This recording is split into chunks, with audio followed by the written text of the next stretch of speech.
As well as Sunday. If you've been a victim of water leaking into your basement, which I know a lot of folks we've talked to have had that issue, well, you can do a few things to prevent more damage. And Nick takes us inside his basement for a lesson what to do and what not to.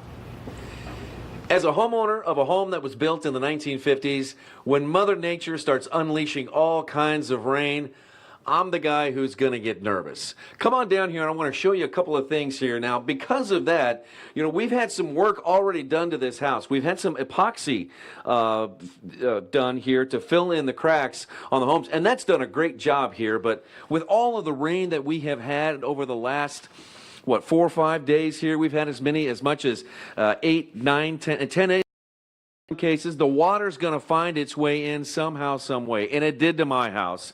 Right here, this corner crack right here was not one that was repaired by the epoxy crews, and this is where water found its way into the house. It was coming out of the wall like a fountain in the city of fountains, and it was running down the floor here, and of course it got onto some carpet here.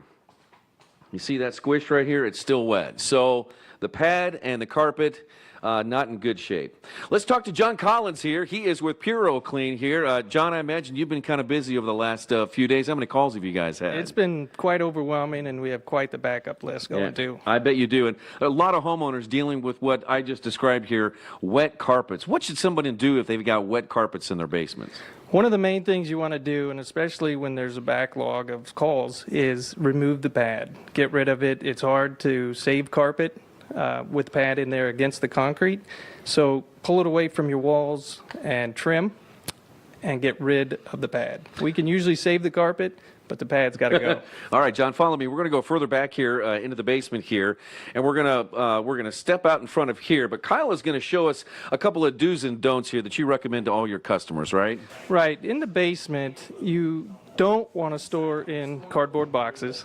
It just wicks water, everything in it gets soaking wet. You do want to store everything in plastic bins or up off the ground, cinder blocks with 2x8s, shelving, whatever, but keep it off the ground. Okay, and you also have a pretty cool, interesting tool right there that you use when you come out to customers' homes here. To show us what this tool does. Yeah, so when we come out to homes, we use moisture meters and infrared cameras, and that allows us to trace the moisture and find out what's wet. Because usually homeowners think it's an isolated area, and then once we show them through thermal imaging and moisture meters, it really quite extends further than they thought. Because what items dry are actually quite wet, and so that's what allows us to track where the water goes. All right, let's see if I've done my sump pump the right way here. I've got my sump pump over here in the corner, and I think this is one of the lower spots in the basement here. But judging from what you've seen from homeowners before and what you recommend, does that look like a good setup right there? It definitely is. You want to make sure you have the appropriate sump pump for your house, and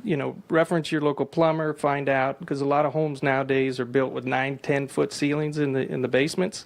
You've got to make sure you have enough horsepower to not only keep up with the flow, but have enough force to get it up 12 feet and out of the house. And some sump pumps are built not to be continuously ran, so you want to make sure you're looking for that too. How about the sandbags? You brought some sandbags in here to show us. What would those be used for? One is if you know you have an influx of water and you want to isolate it from getting throughout your house, set up a nice dam or a perimeter to keep the water towards your sump pump, and as it gets fixed, or it'll limit the amount of damage that seeps out across the basement. Okay, and a dry vac or a wet vac, I guess, is always a pretty handy tool, right? That's key too. If you have a wet vac available and a mitigation company can't come right away, start shop vacuuming and getting it out. And like I said, pull back your carpet, pull back your pad, and just start sucking that water out. I wish I had one about 3 or 4 days ago. I could have used it for sure. John, thanks for taking time out on a busy time for you, and I know those customers are going to be happy once you pull up in their driveway. So, thank you. And if you've got water problems out there, see an expert right there. They'll show you the way to best mitigate your problem.